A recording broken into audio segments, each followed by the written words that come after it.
I watched the documentary Val, which I always thought he was a fantastic actor. I mean, just that super intense guy who's going to give you everything he's got. There aren't many people like that anymore, are there? No, he's one of a kind and cool enough to play Jim Morrison. Well, that's, yeah, people are debating what he's remembered for. There's a story I just read that said he'll always be Iceman. He was in, Yeah, sure. He was in Top Gun for 10 minutes. Yeah. Isn't that See? amazing? That's how cool he is. To me, To me, he'll always be Cunth. From MacGruber. Oh. I just love it. I mean, look at this scene is so classic. Your companion's a very beautiful young woman. Thank you. Hope you enjoy being date raped, ma'am. This is my daughter. Hello? It's his daughter. Sorry. Killed my wife. Excuse us for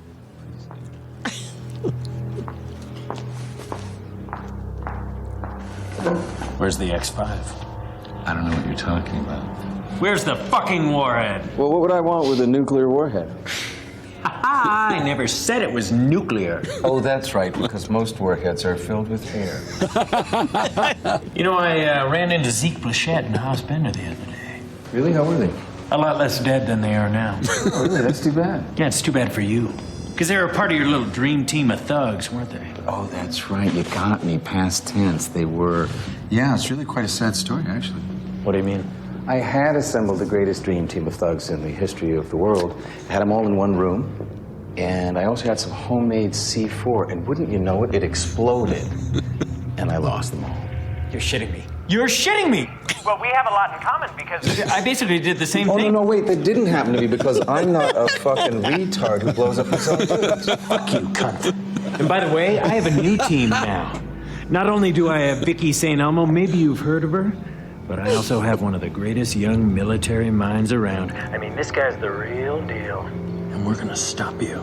Well, you certainly have a healthy imagination, MacGruber, but I don't know anything about a warhead, nuclear or otherwise. You're lying. And you're a piece of shit. We're all done here. Would you show Mr. MacGruber the door? Let me tell you how this is gonna go down. First, I'm gonna kick you in the chin, breaking your jaw in 4 places. I'm gonna take you and karate flip you over my back and then knee your nose into your brain, killing you instantly. I do want to get a throat rip in here. Think that's gonna be you, small fry. Small One thing fry, I the do guy's know, huge. At the end of the day, cunt, I'm gonna rip your dick off and shove it in your mouth. The thing that just killed me reading about this today is that Val Kilmer apparently stayed in character off the set, too. Oh, So yeah. he was Rapping. Which was seen as very funny, actually. Nobody really was upset about it at all. They thought it was pretty cool. Uh-huh. But anyway, Val is a phenomenal documentary because Val Kilmer got a camcorder when he was about 10 years old, and he recorded everything his whole life. And so they had, they went in the room where all the reels were and the tapes. It just shelves and shelves of videotape to go through to make this documentary. Wow. And it comes out in a lot of really short clips. There's a few longer ones, but it's amazing. I thought it was really effective. I thought it was really cool. There were a few things they did, like he's walking, when his mother died, he's walking around her house looking at pictures, and then he'll turn the corner of the kitchen, and they'll have something from his collection of his mom in the kitchen greeting him. That's Yeah, it's really brilliant. It's pretty wild. Wow. I thought it was really effective. But his mom, by the way, was Gladys. She was very spiritual. His father was Eugene Kilmer. He was a real estate developer who bet big. They were Christian scientists. Yeah. As we learned later when Val was reluctant to get treatment for cancer. But he eventually did get some kind of Yeah. treatment, which I guess sounded like it wore him out. Yeah, he did. He did. And he's had the treatment, I think, when we see him in this documentary in 2021. He had 2 brothers, Mark, who was older, Wesley was younger. Wesley sounds like he was the drama star of the family. Wesley, they lived in a giant piece of property with all this space, and Wesley made movie sets all over the place, and he and Val would shoot stuff constantly. Wow. And a lot of that video is in the documentary, too. Just them shooting each other, and they've got the effects, the smoke and the. It's pretty funny. Oh. So I think Val, which is strange, usually, I'm sure Wesley thought the world of Val, but Val really he seemed like he kind of looked up to Wesley. I mean, they weren't that far apart, but Wesley was really brilliant. He also was very artistic. In fact, a lot of Wesley's sketches and paintings end up in movies. In Val's rooms. Wow, that's I know, it's pretty wild. They pointed it tribute out. to his brother. Oh, that's cool. And the reason it's really kind of interesting is because when Val, who was the youngest ever accepted at Juilliard, he was 17. Right, I think when he got to Juilliard, his brother drowned. Wesley, the one he was so close to. I think they were all close, but Wesley drowned. He had an epileptic seizure in their hot tub. And their parents were divorced at this point. And the father, who was very wealthy, apparently, sounds like he bought possession of the kids, more or less, Oh, wow. from the mom. Huh. Yeah, that's kind of weird. Well, I mean, what was the Then- price? You don't know what the price was. Right. Yeah, I don't know. I mean, I would think she would have had, maybe she didn't have equal resources because it was a long time ago. I don't know. But when they're acting as kids too, it's funny. You can tell Val and his brother, they love wigs, crazy clothes, makeup, crazy eyelashes. It's so clear that this guy is headed for this amazing Destiny.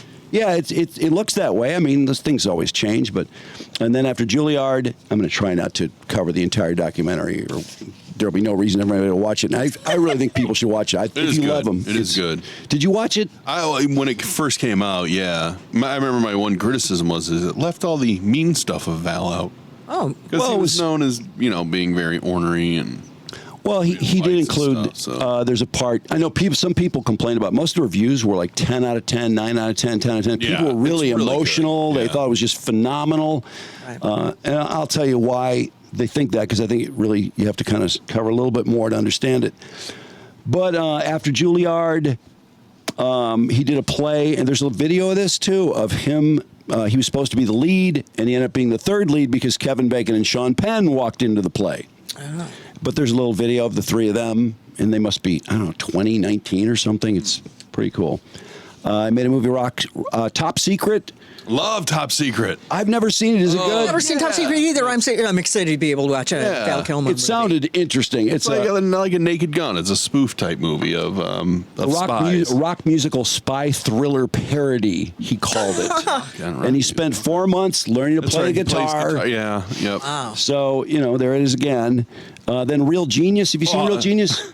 Are you kidding? Because I've referenced it a million times on this podcast. A lot of people really I like love this it. movie. It's not that It's got familiar John to people. Grease in it from Napoleon Dynamite. Oh, that's He right. lives in the yeah. closet. Somebody noted that I today. love Real Genius. It's By the such way, a great movie. A note: John Grease has been in a lot of things Yeah. we never knew. Yeah. he was Sure in. has. He's Yeah. now in White Lotus. Yeah. He'll never top Uncle Rico. No, not at all. But then Top Gun, where he and Cruise were rivals, offset too, as Val was, again, he was Iceman all the time. And Val has a video where they seem to be getting along. They're kind of screwing around, dancing, just putzing around, just being 22-year-olds or however old they were. And it's Tom Cruise, Anthony Edwards, and Val Kilmer, and they're all topless. Topless. Ooh. They're all topless. Well, who looked best? I didn't really Probably Cruise, 'cause make a he's judgment, always- but they all look pretty damn good, actually. Big movie star. You know what? He died. He died. And Anthony Edwards had lots of hair. That's right. Yeah, before he balled it on an ER. Yeah, it went fast. And then Willow, 1988, that's where he met Joanne Whalley, who Yeah. he fell in love with for the second time. He had fallen in love with her, seeing her in a play, which he went to see multiple times, I guess, and they got married. And then that's where, in the documentary, Val starts talking about. Well, the documentary includes home movies, also kind of behind the scenes stuff, and also auditions that he put out for movies that he did not get. Like this is for Full Metal Jacket. He freaked out and he said he saw the boogeyman, okay? So I took it away for him, that's all. I took it away. That's all I'm saying. Got a big rifle Though I in had front of a starred in a house. few films, I was hardly walking in Brando's footsteps. The best character roles were few and far between. So I'd go out of my way to make audition tapes That's for his son directors that I wanted to narrating. work with, for roles that I wanted to play. Damn, he was hot. Marines are not allowed to die without permission. Because we are government property. I made multiple tapes for Stanley Kubrick when I heard he was making Full Metal Jacket. I'm gonna give you about 4 takes with some different voices. No. I sure do like shooting people. I sure do like shooting people. I sure do like shooting people. That's pretty amazing. I sure do like killing people. I even flew That's pretty 6,000 good. miles to hand deliver it in person. I'm in England now for a couple of days because I made a film here last year and I still have a ticket back. And I thought that I would come by and see how you felt about this. Stanley I also Kubrick. made a film for Martin Scorsese, where I played Henry Hill around the time of Goodfellas. Look at They that. spent so much money to hook me. They had wiretaps, surveillance, helicopters. They had a list a mile long for him. I had a lot of money out on the street to collect, several scores to wrap up. I mean, I was really scrambling the last days there. It was very dangerous. God, he sounded like Ray Liotta. I know. But when I heard they were couldn't making get over endorsement- that, how good that was, and the physical representation too, where they had him walking on the streets in the same outfit. Hair slick back. Yeah. It was phenomenal. That's pretty crazy. You want me to keep going? Yeah, sure. Let's see the doors. Not playing Jim was not an option. Snoopy, righteous. Give us a creed to believe, a night of lust. Give us trust in the night. I made an audition tape where I sang the songs myself. Give of color, 100 hues, a rich Mandela for me and you. The tape impressed the producers, and I was given the character that I would live in for the next year of my life. Background action, come on! Come on, man, this isn't our scene, man. These people are vampires. Come on, man, it's the four of us tonight. Make the myth, man. Ray. Come on. Hey, don't leave. Come on, don't let me down. I don't know what'll happen tonight. Might be death. I would watch videos to study Jim's movements. Yeah, Val can't talk at this point, so his son is narrating.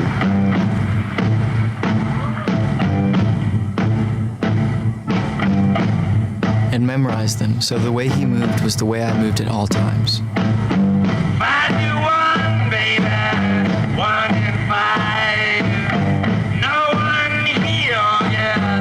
Okay, I'm sorry. Who is that? Is that Val? Yeah. No, That was Val? that was Jim. This is Okay.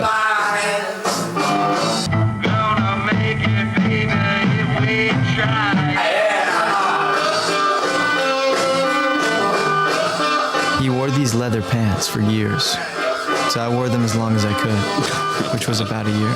Okay.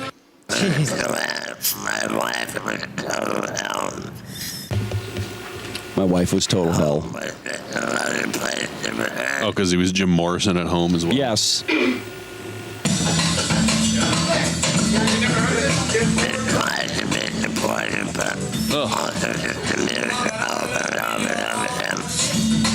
He does not talk through the voice box very often in the movie, but there are a few points where he does. But anyway, after the Doors, Tombstone. Oh my God, my favorite. Which I have not seen Tombstone. Never seen Tombstone. What? People go crazy. I've read so much about his performance. Doc Holliday. A lot of people said he really got ripped off. Should have won an Oscar. He should have won an Oscar. Side note, Drew, do you like Westerns? Not particularly. I don't really either, which is why I don't think I've ever seen it. It doesn't matter because I'm sure it doesn't. That movie was full of great talents. Bill Pullman? Was it Pullman or the other? Paxton or Pullman? Paxton or Pullman. No, I always mix them up too. I think Val Kilmer's worth seeing in anything. Yeah. Honestly, I always felt that way. Batman Forever, which he said everybody wants to be Batman, but he felt Tommy Lee Jones and Jim Carrey ran away with the movie because he was stuck in the suit. Oh, yeah. And he talked about how he couldn't believe, he said, you should count the number of times my hands are on my hips in that movie because he said he felt like a soap opera actor because he was so limited without his face. Oh, wow. And that you can't hear very well with the suit on. I mean, the suit sounded so confining. I'm like, can't they make a suit that's a little less ridiculous? Yeah. Hollywood. But anyway, he was then offered the next Batman, which he turned down, which I don't think people do. I guess doesn't sound like Who it. got that role then? I think that was 97. Is it? I don't know. Clooney? That'd have been Clooney? It might have. I think it was someone else for some reason. But in the meantime, he also did Heat with Pacino and De Niro, which he's great in that movie. I love that movie. Yeah. Oh, was that movie popular? I can't remember. Yeah, I think it was huge. Box I office. really liked that movie. Yeah. And then he had a chance to work with his idol, Marlon Brando, on the island of Dr. Moreau. And he did include in the documentary an exchange between him and the director where they're clearly fighting over a few things. And they're both being very, very, very stubborn. Mm-hmm. And Val's kind of implying that, I can't really work in this kind of environment. And he says, well, when are you going to be ready? He's like, I'm ready whenever you're ready. But it goes on for a while. So, I mean, he referenced the being difficult thing, and a couple other actors talked about him too. Yeah. Not negatively, particularly. But I mean, a lot of the people today have just had really nice eulogies. A lot of the actors. Yeah, absolutely. I thought Will Forte's eulogy was really good. When he dies, I will scatter his ashes in my toilet, and then I will scatter something else over that. Maybe that was MacGruber. I'm sorry. Actually, it was The Saint that he turned down Batman for, because The Saint, he played great movie. 10 different characters. That was a good movie. was a I really thought it good was movie. fantastic. Oh, wow. And then I can't leave out the movie because it has some great personal memories. At First Sight. That's when Terry Lawson yelled at you, right? Well, that was the first time Terry Lawson was upset with us, because we went to see the movie at the premiere. Autofocus was the other time he yelled at us. Yes, that was in the big theater. This is in the little theater. The screening theater. Mm-hmm. And it's about Val Kilmer's character is blind.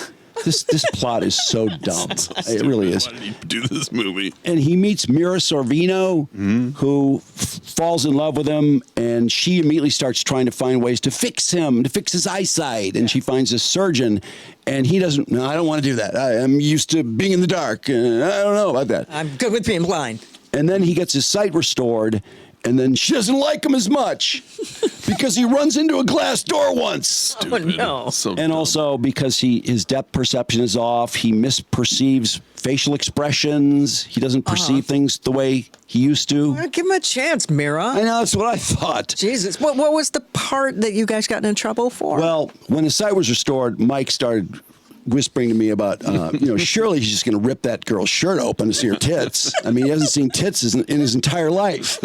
And then later in the movie, and so that was, Doesn't he start losing his eyesight then? Yes, then he starts losing his eyesight. And so he's trying to see things a lot so he can remember them when he goes blind. And so, of course, Mike starts making more jokes about it, like, he might end up with that girl. He should see her tits.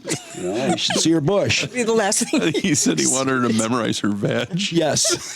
That was one of the things. The final straw for Lawson. So, unfortunately, we were trying not to laugh because everyone was so quiet, and it just got so dumb that we couldn't. Because it was so quiet, it was harder not to laugh. And then we were laughing so hard, we were crying. We were really laughing. I mean, we could not contain ourselves. There was nothing funny on the screen either. So I don't think we were ever invited back. To the small screening room? Yeah. Maybe not. Certainly not with Terry Lawson. No, God, no. Because he openly yelled at us at autofocus. And that was because Mike was talking loud. Souls are trying to do our job. That's what he yelled. To which the response, I think, was, so are we. We were like 40 rows away from him. He was in the back. We were towards the front of the theater. But Clark could never regulate the volume of his voice. No, no matter where he is. I acknowledge he was talking loud. He was. I don't think it should have bothered him that much. No. But around this time, he's made a lot of movies. He's made a lot of money. And his dad, who is kind of a dreamer, but he's dangerous enough to be a dreamer that can really make something happen. For example, he buys I can't remember if it was this occasion or previously, where he bought this giant space of land because he wanted to develop it, because he wanted to sell all the plots so he would know who his neighbors were. Okay. Well, that's kind of It's a little selfish. cultish. Yeah. Cultish, really. So anyway, in around 2000, he has this even grander vision of this giant area that he wants to purchase, and it requires a lot of money, and he leans on Val to co-sign this loan. Yeah, you should never, ever do that. And Val, dad? we shouldn't have asked him to. And Val, I think, he even said this. He said, I was trying to be the good son. I believed in my dad. Shouldn't have, obviously. His father also had power of attorney, which I don't know if Val knew that. Val's name was on 20 shell companies that his father was using to try to avoid taxes. Did I do good, Daddy? From when he was a underage actor? No, he just sounds like he forged it. Or from this particular land transaction. purchase. Oh, my He started God. all these shell What a companies weasel. to hide money and to avoid paying taxes. And I think all of that came crumbling down eventually because Val had financial problems for a long time. Oh, man. Meanwhile, That's my dad. I thought it was interesting, and I like this about Val. He was not a Hollywood guy. He bought this giant ranch in New Mexico, and he loved being there. He built a house with logs from the area itself. Wow. He wanted to stay there long term. He wanted to turn it into an artist colony. That was kind of his dream. And I don't know. He just was not typical Hollywood at all. There's a lot of things that don't. He never talks about politics for 1 second in this documentary, Which is surprising because he's so deep, apparently. When he starts artist community. You know what? Oh my Though? God, he's so deep. But he's a goofus. He fucks around a lot Sure. on the camera. I mean, he has a lot of fun. He seems to love his kids. You can tell as he's getting older, it's more important to him than grandkids, and and then. He continues making this long list of movies. I mean, I could just read them off. He was Kiss Kiss Bang Bang was John one. Holmes. He people played liked. John Holmes. I like that movie. Wonderland. You did like that movie? Kiss Kiss Bang Bang, yeah. I thought it Robert was- Downey Jr.'s in it too, right? Yeah. And he was competitive with RDJ as well, but then they finally ended up getting along. so he is such a, I think he's a kind of a dreamer, thinks ahead, has big goals. He wanted to play Mark Twain. He wanted to make Citizen Twain. He wanted to make the movie. He wanted to finance it. He worked on it for 10 years. He perfected the character. He started playing the character. Of course he wanted to be Mark Twain. Oh my God, he's so deep. So he's appearing on stage in theater. He's doing Mark Twain, selling out, great reviews. Everyone thinks, wow, it's amazing. The transformation's incredible. He wants to get it on the screen. And then in 2014, that's when he got sick, right? Yeah, the stage show, which is doing fantastic. Yeah. It gets to Nashville and he loses his voice, and so he has to take a break. And while he's taking a break, he starts throwing up blood. Oh no! And so at that point, I think being Christian Scientist, I don't think he had the treatment he needed. He said that he got treatment and prayer. He threw prayer in, which I thought was kind of interesting. But his voice did not come back, and they weren't sure it would come back. And then I think with the passage of time, he realized he needed to look at this medically. That he could not be Christian Scientist about this. And he had the chemo, he had the radiation. He also had the tracheotomy. His voice was gone. He was stuck to the voice box, which is, what Tragic could be for a more, person, yeah. Oh, for an actor, and what could be more humbling as a human being? And this is where I think you almost have to at least start liking him, because this is in the movie. He's talking in the voice box. He's talking about how hard it is. He's talking about the fact that, you know what, I'm painting now. I love painting. I mean, my senses are exploding wanting to do something because I can't act. So he starts painting, and then he opens a gallery on Melrose, which is another artist gallery where he invites people to come in and paint or do whatever. So he's a little bit deep, he is. But he seems to me like a team player in some regards, and he's clearly spending more time with his kids and his grandkids. And it was just, after seeing what he went through, and the fact that he's still pushing forward, with this voice box. This guy, by the way, this guy is, one of the best looking people to ever walk the earth. Yeah, Radar Online did a whole story on all the chicks he nailed. That's interesting what a too. List. Yeah, Holy it is moly. quite a team photo. Yeah. But he's not only humbled by the voice box and losing his voice and not being able to act, but also it's determined that, you got to keep money coming in somehow. So he has to start doing Comic-Con. And Comic-Con is really pretty far beneath an A-list actor. Yeah. That's pretty low. And he said he felt very sad at the prospect of flying around the country, not looking well, and not being able to talk, selling his old self, which is against everything, every bone in his body, to be, talking about movies he did 20 years ago.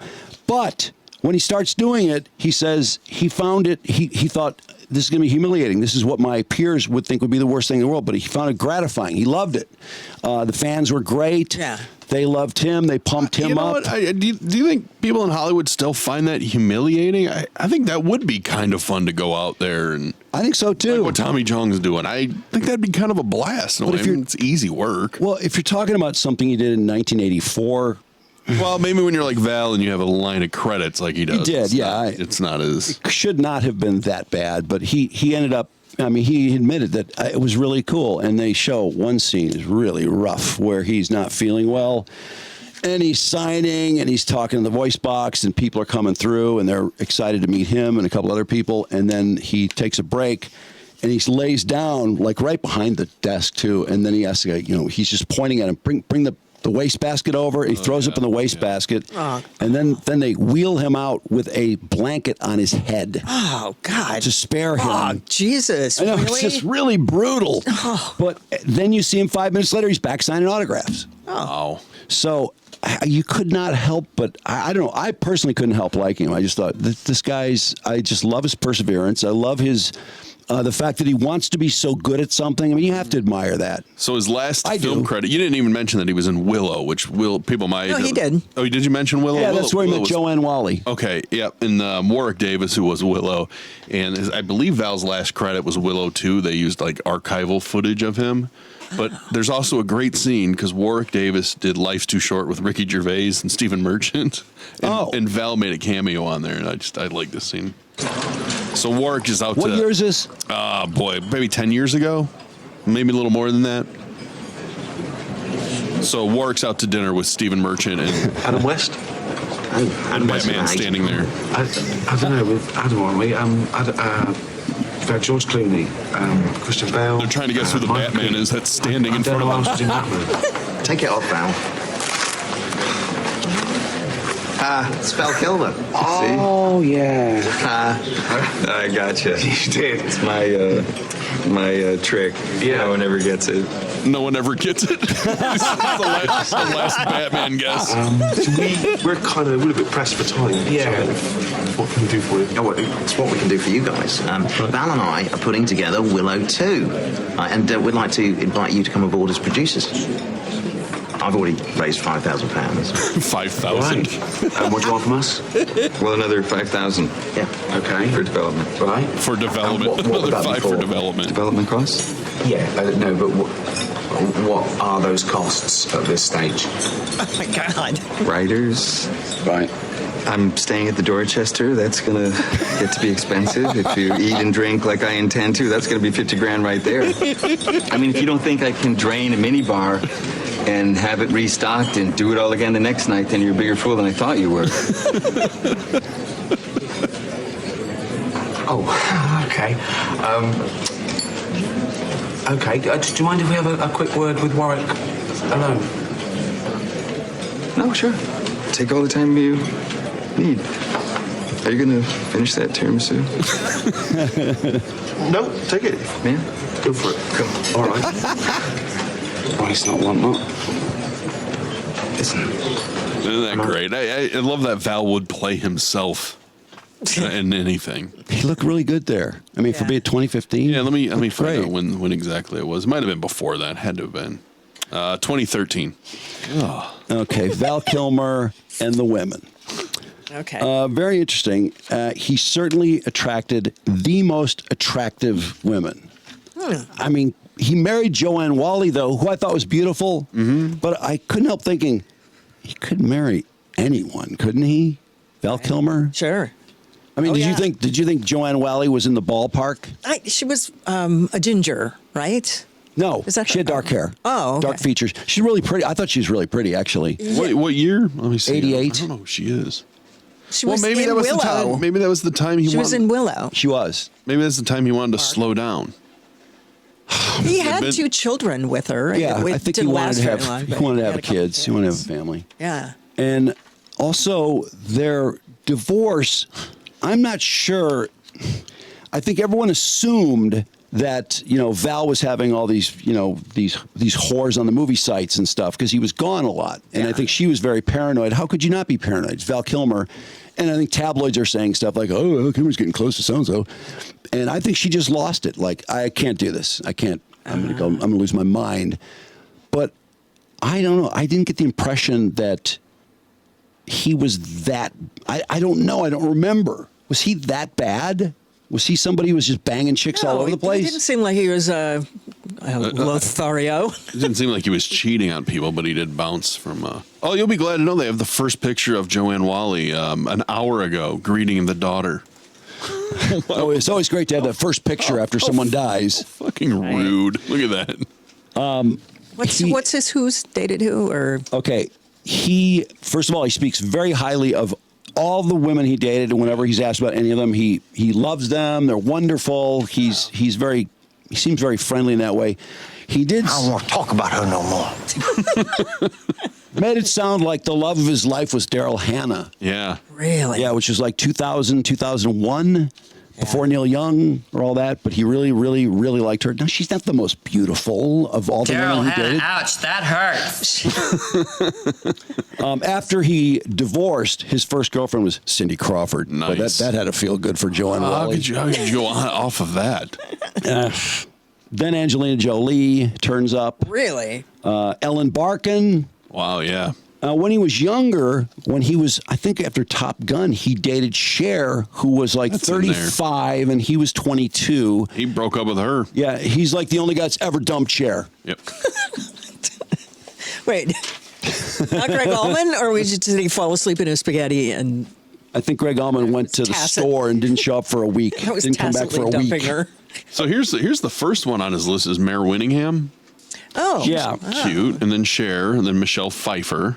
Oh yeah, Michelle Pfeiffer. Yeah. Although, did you see she was so hot? I think he even said this himself that he really was crazy about her younger sister, and her younger sister was not interested in him. Which I thought, really, Michelle Pfeiffer's younger sister was not interested in Val Kilmer. Yeah, I'm having a hard time believing that. What was she, gay or something? What the hell? Oh, Leslie Ann Warren. Right. Oh yeah, she was beautiful. Joanne Whalley, Emily Lloyd, Elizabeth Shue. Oh. That's around Leaving Las Vegas time, I think. Cindy Crawford, J.C. Gossett, Daryl Hannah, Nev Campbell. Oh, Nev. That's a rumor. She doesn't come up in anything. I don't know who this other lady is. Then there's Angelina Jolie, Zeta Graf. Don't know who that is. Paris Hilton. I don't believe that. Had to be one night. Not a rumor. It doesn't have the rumor stamp on it. It must be true. It's possible. I guess anything's possible. And then Winona Ryder. Okay, this is my understanding. Winona Ryder's 2005. He said this numerous times, and from what I read today, there's been no one linked to him for a long time, like 20 years. And he said recently, I have not dated anyone in 20 years. Wow. Oh. Which I thought, that's strange because I wish he was he healthy. had my number. Because the whole world collectively said, "What's wrong? Is you gay or something?" He was healthy for a lot of those years, but I don't know. I think he acted like he was really lonely. He said stuff like, was it Daryl Hannah? They said he cried every day for 6 months. Yeah, so I wonder if he was just completely destroyed. He couldn't handle it. He didn't want to get hurt. I don't want to talk about her no more. But it's just so bizarre that somebody who could be with anyone would choose to be with no one. Well, I mean, there are dudes who, of course, know that and feel it and use it, and then there are people who are a little more sensitive about it. You know? Oh, maybe that when you can have whatever you want, maybe you don't need it that much. Oh, well, I don't know. Oh, you're getting deep. But it's kind of interesting. When I saw that the last person he's linked that all to, and I don't think it was for a really, really long time, was Winona Ryder, I thought, that seems like a good couple, actually. Yeah, it really I could see does. Winona would like him, I would think. Seems like they'd be cool together. I don't know why you wouldn't like her. I don't know. I have this fantasy in my head that she's cool. I don't know that she really She is is. cool. I've seen her in interviews. She seems cool. Unfortunately, all signs are pointing to full penetration. I'm sure there was full penetration. I suspect there was. Oh, that's sad.